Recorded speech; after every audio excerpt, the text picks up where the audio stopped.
നല്ല സുന്ദരനാ, കുഞ്ഞിക്കണ്ണുകളാ, സ്റ്റൈലൻ ചിരിയ. പട്ടണത്തിൽ ഭൂതം എന്ന സിനിമയിൽ മമ്മൂട്ടിയുടെ കഥാപാത്രത്തെക്കുറിച്ചുള്ള വിവരണമാണിത്. അതെ, മമ്മൂട്ടിയുടെ ചിരി അത് സ്റ്റൈലൻ തന്നെയാണ്, അല്ലേ? എന്നാൽ കഥാപാത്രമാകുമ്പോൾ ആ സ്റ്റൈലൻ ചിരിയുടെ ടോൺ മാറും. ചിലപ്പോൾ അത് നായകന്റെ വിജയാഹ്ലാദമാകും, ചിലപ്പോൾ വില്ലന്റെ ക്രൂരതയുടേതാകും, മറ്റു ചിലപ്പോൾ അല്പം വഷളത്ത് നിറഞ്ഞതാകും, അതുമല്ലെങ്കിൽ ഭയപ്പെടുത്തുന്നതുമാകും. എന്തു തന്നെയായാലും അയാളുടെ ഓരോ കഥാപാത്രവും ചിരിക്കുമ്പോൾ അത് പ്രേക്ഷകരെ അത്ഭുതപ്പെടുത്തും. ദാ ഇതുപോലെ.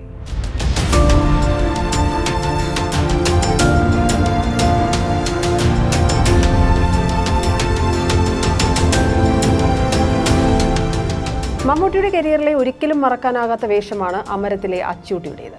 മകളെ ഒരു ഡോക്ടറാക്കണമെന്ന് ആഗ്രഹിച്ച് അത് മാത്രം സ്വപ്നം കണ്ട് ജീവിക്കുന്ന അച്ചു. എന്നാൽ ആ മകൾ തൻ്റെ ആത്മമിത്രത്തിൻ്റെ മകൻ്റെ കൂടെ ഇറങ്ങിപ്പോയപ്പോൾ അയാൾക്കെല്ലാം നഷ്ടമാവുകയാണ്. പിന്നീട് അങ്ങോട്ട് അയാൾ ഒറ്റയ്ക്കാണ്. സിനിമയുടെ ക്ലൈമാക്സിൽ തൻ്റെ മകൾക്ക് മുന്നിൽ അച്ചൂട്ടിയുടെ ഒരു ചിരിയുണ്ട്. ഉള്ളിൽ കരഞ്ഞുകൊണ്ടുള്ള ചിരി, എല്ലാം നഷ്ടപ്പെട്ടവരുടെ ചിരി. ആരൊക്കെ കൈവിട്ടാലും കൈവിടാത്ത ഒരാളുണ്ടെന്ന് അച്ചൂട്ടി പറയുമ്പോൾ കണ്ണുകൾ കലങ്ങിക്കൊണ്ടുള്ള ആ ചിരി പ്രേക്ഷകന്റെ മനസ്സിലേക്കാണ് അലയടിക്കുന്നത്. എന്തുകൊണ്ടാണ് ആ പ്രകടനത്തിന് നാഷണൽ അവാർഡ് ലഭിക്കാതിരുന്നതെന്ന ചോദ്യം പ്രേക്ഷകർ ഇന്നും ചോദിക്കാറുണ്ട്. എന്നാൽ അതിനും ഒരു വർഷം മുന്നേ മമ്മൂട്ടിയുടെ കാമുക ഭാവത്തിലുള്ള മറ്റൊരു ചിരിക്ക് ദേശീയ പുരസ്കാരം ലഭിച്ചിരുന്നു. വൈക്കം മുഹമ്മദ് ബഷീറിന്റെ ആത്മകഥാംശമുള്ള നോവലിന് അടൂർ ഗോപാലകൃഷ്ണൻ നൽകിയ ദൃശ്യഭാഷ മതിലുകൾ. ആ ചിത്രത്തിൽ ബഷീറായാണ് മമ്മൂട്ടി അഭിനയിച്ചത്.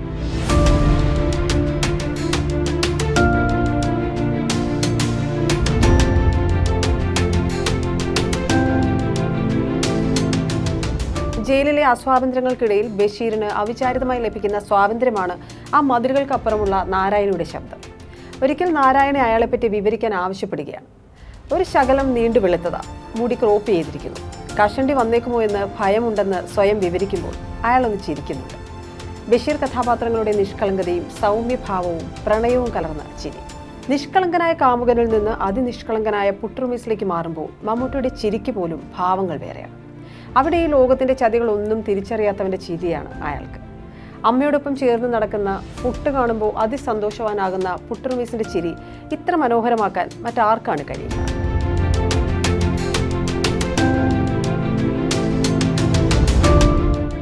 ഇതൊന്നുമല്ലാത്ത ഒരു വഷളൻ ചിരിയാണ് അടുത്തത്. സ്ത്രീകളുടെ കുളിക്കടവിൽ ഒളിഞ്ഞു നോക്കി പിടിക്കപ്പെടുമ്പോഴുള്ള വാറുണ്ണിയുടെ വഷളൻ ചിരി. ഐ വി ശശി, ലോഹിതദാസ് കൂട്ടുകെട്ടിൽ പുറത്തിറങ്ങിയ മൃഗയ മമ്മൂട്ടിയുടെ കരിയറിലെ ഇമേജ് ബ്രേക്കർ തന്നെയായിരുന്നു. നാടിന് തലവേദനയായി മാറിയ പുലിയെ പിടിക്കാൻ വന്ന് അതിനേക്കാൾ തലവേദന ഉണ്ടാക്കുന്ന വാറുണ്ണിയുടെ ചിരി മലയാളികൾക്ക് പുതുമയായിരുന്നു.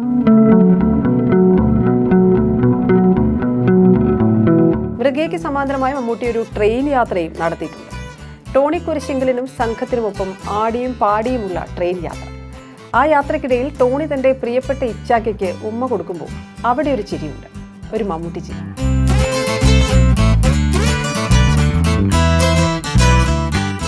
സദ്ഗുണസമ്പന്നരായ നായക കഥാപാത്രങ്ങളുടെ ഭാരം ഇറക്കി വെച്ച് മമ്മൂട്ടി ക്രൂരതയുടെ ചിരി ചിരിച്ച ചിത്രമായിരുന്നു അടൂരിന്റെ വിധേയൻ.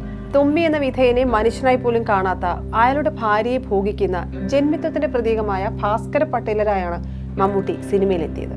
നിന്റെ ഭാര്യ സുന്ദരിച്ചിയാണോടാ എന്ന് തൊമ്മിയോട് ചോദിച്ച ശേഷമുള്ള ചിരി കാണുമ്പോൾ പ്രേക്ഷകരിൽ അയാളോട് വെറുപ്പുണ്ടാവും. പിന്നീട് അങ്ങോട്ട് അയാൾ ഓരോ തവണയും സ്ക്രീനിൽ ചിരിക്കുമ്പോൾ ആ വെറുപ്പ് കൂടും. മമ്മൂട്ടി എന്ന നടന്റെ അഭിനയ മുഹൂർത്തങ്ങളിലെ പൊൻതൂവലുകളിൽ ഒന്നാണ് ഭാസ്കര പട്ടേലർ.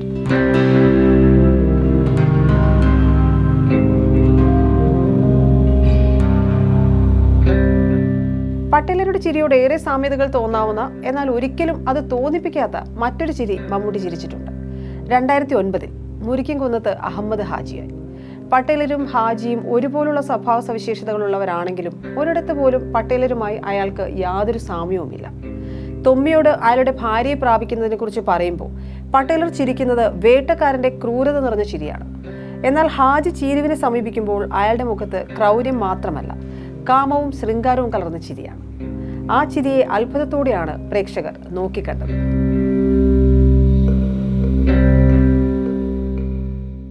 ധീരയോദ്ധാവായ പഴശ്ശിരാജയായി മമ്മൂട്ടി പ്രൗഢിയോടെ ചിരിച്ചതും തോപ്രാംകുടിക്കാരൻ മൈക്കായി നിഷ്കളങ്കതയോടെ പൊട്ടിച്ചിരിച്ചതും രക്ഷകന്റെയും ശിക്ഷകന്റെയും കാമുകന്റെയും ചിരികളുമായി കുട്ടിസ്രാങ്കായതുമെല്ലാം ആ വർഷം തന്നെയാണ്. 2011 മുതൽ അടുത്ത കുറച്ച് വർഷം മമ്മൂട്ടിയുടെ ഇത്തരം ചിരികൾ പ്രേക്ഷകർക്ക് മിസ്സായിരുന്നു. എന്നാൽ അറിയാലോ, മമ്മൂട്ടിയാണ്, അയാൾക്ക് അഭിനയത്തോട് ആർത്തിയാണ്. അധിക നാൾ ആ ആർത്തിയെ പിടിച്ചു നിർത്താൻ പറ്റില്ല. 2014 വേണുവിന്റെ സംവിധാനത്തിൽ ഒരു ചിത്രമെത്തി. വിമർശകർക്കുള്ള മുന്നറിയിപ്പായി മാറിയ ചിത്രം. അവിടെ അയാൾ കൊലക്കേസിൽ 20 വർഷത്തോളമായി ശിക്ഷയിൽ കഴിയുന്ന CK രാഘവൻ എന്ന ജയിൽ പുള്ളിയായിരുന്നു. സ്വാതന്ത്ര്യത്തെക്കുറിച്ച് അയാളുടേതായ നിർവചനങ്ങളുള്ള രാഘവൻ സിനിമയുടെ അവസാനം ദുരൂഹതകൾ അവസാനിപ്പിച്ച് ഒന്ന് ചിരിക്കുന്നുണ്ട്. ആ നിമിഷം പ്രേക്ഷകർക്കുണ്ടാകുന്നത് മരവിപ്പും ഞെട്ടലുമാണ്.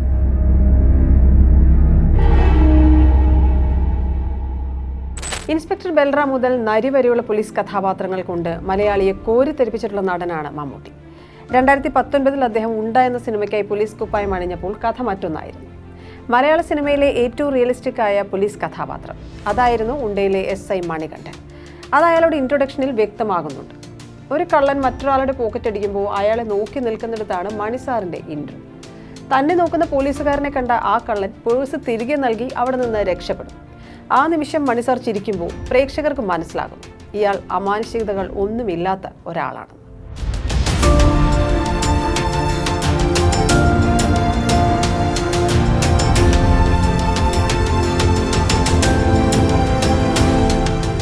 കോവിഡാനന്തരമുള്ള മമ്മൂട്ടി കഥാപാത്രങ്ങളുടെ ചിരികളിലേക്ക് വന്നാൽ ഓരോന്നും ഓരോ തരത്തിൽ പ്രേക്ഷകരെ ത്രസിപ്പിച്ചതാണ്. അത് മൈക്കിളപ്പന്റെ മാസ് ചിരിയായാലും സുന്ദരത്തിന്റെ തനി തമിഴ്നാടൻ ചിരിയായാലും. അതിൽ തന്നെ എടുത്തു പറയേണ്ടതാണ് റോഷാക്ക് എന്ന ചിത്രത്തിലെ ലൂക്ക് ആന്റണിയുടെ ചിരി. ഒരു സംഘം ഭ്രാന്തമായ മനുഷ്യർക്കിടയിൽ അതിഭ്രാന്തമായി ചിരിക്കുന്ന കഥാപാത്രമാണ് ലൂക്ക്. പ്രതിയോഗി മരണപ്പെട്ടിട്ട് പോലും പ്രതികാരം അടങ്ങാതെ അയാളെ വേട്ടയാടുന്ന ലൂക്കിന്റെ ചിരി അത് തീർത്തും സൈക്കിക്കും ഡേവിളിഷുമാണ്. ക്ലൈമാക്സിൽ ലൂക്ക് വെൽക്കം ബാക്ക് എന്ന് പറഞ്ഞ ശേഷമുള്ള അയാളുടെ ചിരിയെ അസാധാരണം എന്ന് തന്നെ വിളിക്കാം. ഇതുവരെ കണ്ടതല്ല, പിക്ചർ അഭിബി ബാക്കി ഹേ ബായ്. ഇനി ഇന്ത്യാവിൻ മാപ്പെരും നടികരുടെ ഭ്രമയുഗത്തിന്റെ സമയം. ചിത്രത്തിന്റെ പോസ്റ്ററുകളിലും ടീസറിലുമെല്ലാം നിറഞ്ഞു നിൽക്കുന്നത് മമ്മൂട്ടിയുടെ ചിരി തന്നെയാണ്. ഇതുവരെ കണ്ടതിൽ നിന്ന് തികച്ചും വ്യത്യസ്തമായ ഭയപ്പെടുത്തുന്ന ചിരി. എൻ്റെ മനക്കിലേക്ക് സ്വാഗതം എന്ന് പറഞ്ഞ ശേഷം അയാൾ ചിരിക്കുമ്പോൾ അവിടെ പട്ടേലരോ ഹാജിയോ ഒന്നുമില്ല. ആ കാരണവർ മാത്രം. അയാളുടെ വേട്ടയാടുന്ന ഭയപ്പെടുത്തുന്ന ചിരി മാത്രം.